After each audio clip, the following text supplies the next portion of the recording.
Hi అండి, happy Sunday. ఎలా ఉన్నారు? వెల్కమ్ బ్యాక్ టు వసంత విశేషాలు. ఈరోజు సండే కదండి, నేను విజయవాడలో ఉన్నాను.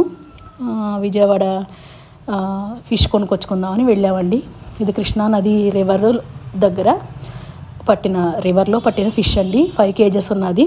1 కేజీ 250 చెప్పారండి. తీసుకున్నాం 5 కేజెస్ ఫిష్. లైవ్ ఫిష్ అండి. ఇలా కట్ చేసినందుకు ఫ్రీ అండి. ఇది ఇలా కట్ చేశారు. చాలా బాగా ముక్కలు తెగాయండి.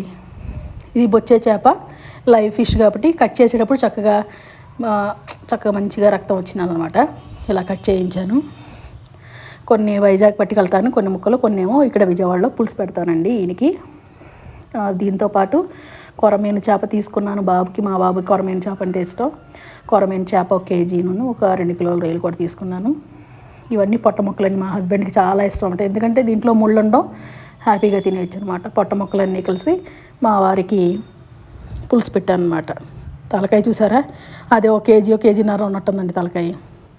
మీలో తలకాయ అంటే ఎవరికి ఫేవరెట్టో కామెంట్ చేయండి. నేను కానీ మా హస్బెండ్ కానీ ఎవరు తినాం కానీ, మా మదర్ ఉన్నప్పుడు మా మదర్ తినేవారు. ఇలా పొట్ట ముక్కలు ఎక్కువ తెగేయండి, చక్కగా మెత్తగా, అంటే ముళ్ళు లేకుండా. ఈ తలకాయని అంత పెద్ద తలకాయకి అంత పెద్ద గిన్నెలు ఉండవు కదండి, వీటిని చక్కగా ముక్కలుగా కోసి ఇచ్చేసారు వాళ్ళే. రొయ్యలు కూడా వాళ్ళే ఒలిసి ఇచ్చారండి. కేజీ ఏమో రొయ్యలు 300 అట. మా వైజాగ్లో అయితే కేజీ 400 అండి. ఇక్కడ కృష్ణానది రొయ్యలేనంట, కేజీ 300కి ఇచ్చారు. కొరమీను ఏమో 1 కేజీ 500 రూపాయలటండి. 1 కేజీయే చేప తీసుకున్నాను, మా బాబుకి ఇష్టము. ఇంటికి వచ్చాక పొట్ట ముక్కలు, పెద్ద ముక్కలు సపరేట్ చేశాను. పెద్ద ముక్కలేమో వైజాగ్ పట్టుకెళ్ళిపోతాను.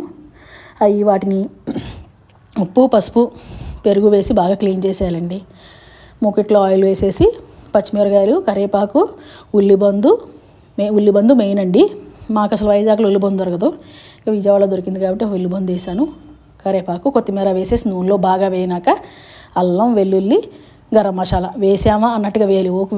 నీసు కూరలలాగా వేయకూడదు, కొంచెం వేసుకుంటేనే చేపల పులుసులో బాగుంటుంది. ఇవి వేగినాక తలకాయతో పాటు పొట్ట ముక్కలు వేసేసి ముందు పులుసు పెట్టేశానండి. పెద్ద ముక్కలేమో వైజాగ్ పట్టుకెళ్తాను అనమాట. ఇది ఒక్కసారి వేగిపోయిన తర్వాత చింతపండు పులుసులోనే కారం కలిపేసి చింతపండు రసం వేసేసాను ముక్కల్లోకి. చక్కగా దండిగా ఆయిల్ పడుతుంది, దండిగా కారం పడుతుంది, దండిగా ఉప్పు పడుతుందండి. అలా వేస్తేనే చేపల పులుసు బాగుంటుందండి. ఈ రోజు కన్నా సాయంత్రం రేపొద్దున ఇంకా బాగుంటుంది చేపల పులుసు. ఇలా బాగా ఒక చిన్న మరుగు వచ్చిన తర్వాత ఆవకాయ పచ్చడిలోనూ ఉంటుంది కదా, అది వేయాలండి. అది వేస్తే చాలా టేస్టీగా ఉంటుంది. ఇలా వేయటం చాలా కామన్ అండి, ఎందుకంటే మా వారి పెద్ద మేనత్త గారు చెప్పారనమాట. ఇది కూడా చేపల పులుసు రెడీ. మీలో ఎంతమంది చేపల పులుసు అంటే ఇష్టమో కామెంట్ చేయండి. ఈ వీడియో వచ్చే